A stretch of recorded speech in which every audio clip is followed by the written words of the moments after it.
نازل ہوئی، جس میں ایک آیت یہ بھی تھی کہ الذین ان مکناہم فی الارض اقاموا الصلاۃ وآتوا الزکاۃ وامروا بالمعروف ونہوا عن المنکر۔ جب یہ آیت مبارکہ نازل ہوئی کہ اللہ تعالیٰ اگر مسلمانوں کو زمین پر نیابت عطا فرمائے، حکومت اقتدار عطا فرمائے، تو ان کی ذمہ داری یہ ہے کہ وہ نظام صلاۃ قائم کرے۔ وہ انسان جس کی تخلیق رب کائنات کی عبادت کے لیے کی گئی ہے، وہ اللہ تعالیٰ کی عبادت کرے،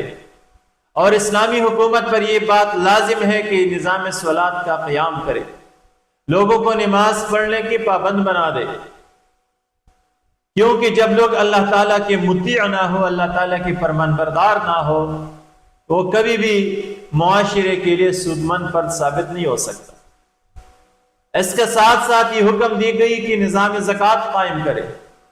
نظام صلاۃ اور نظام زکوٰۃ جو اسلامی ریاست کی یا اسلام کی بیک بون ہے، ریڑھ کی ہڈی ہے،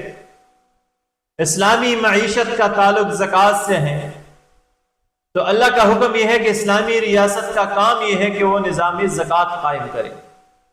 لہٰذا جن اسلامی ریاستوں کے اندر نظام صلاۃ اور نظام زکوٰۃ ہو، وہ مضبوط اور مستحکم ریاستیں ہوں گی۔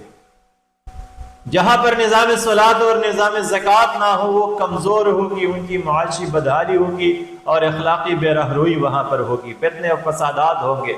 لوگ اللہ کے باغی اور سرکش ہوں گے، جس طرح ہم آج کل اپنے سماج کے اندر دیکھتے ہیں۔ اسلامی ریاست کا تیسرا کام وَأَمْرُوا بِالْمَعْرُوفِ، نیکیوں کا حکم دیں گے، لوگوں کو نماز، زکوٰۃ، روزہ وغیرہ کا حکم دیں گے، اور کوئی اس پر اگر عمل نہ کرتا ہو تو ان کے خلاف باقاعدہ قانونی کارروائی کرتے ہوئے ان کو سزائیں دیں گے۔ اسلامی ریاست کا چوتھا کام نہی عن المنکر، برائی سے روکنا ہوگا۔ ریاست کے اندر جو لوگ اخلاق رذیلہ پر عمل پیرا ہوں، یا جو شراب، نشہ، جوا، سود، زنا وغیرہ جیسے جرائم میں ملوث ہو، غرض ہر خلاف اسلام فعل کا ارتکاب جو بھی کرتا ان کے خلاف باقاعدہ اسلامی ریاست کارروائی کریں گے۔ تو ان چار مقاصد کو مد نظر رکھتے ہوئے بھی مسلمانوں کو اجازت دی گئی کہ اب ان کے لیے بھی وہ ان کی اصلاح کے لیے یا ان پر عمل کے لیے بھی وہ تلوار اٹھا سکتے ہیں۔ سب سے پہلے رسول اللہ صلی اللہ علیہ وسلم نے جب جہاد کی اجازت دی گئی، جہاد کی اجازت مل گئی، تو رسول اللہ صلی اللہ علیہ وسلم نے اس حوالے سے پہلا اقدام یہ کیا کہ چونکہ قریش کی معیشت کا دار و مدار یہ تجارت پر تھی،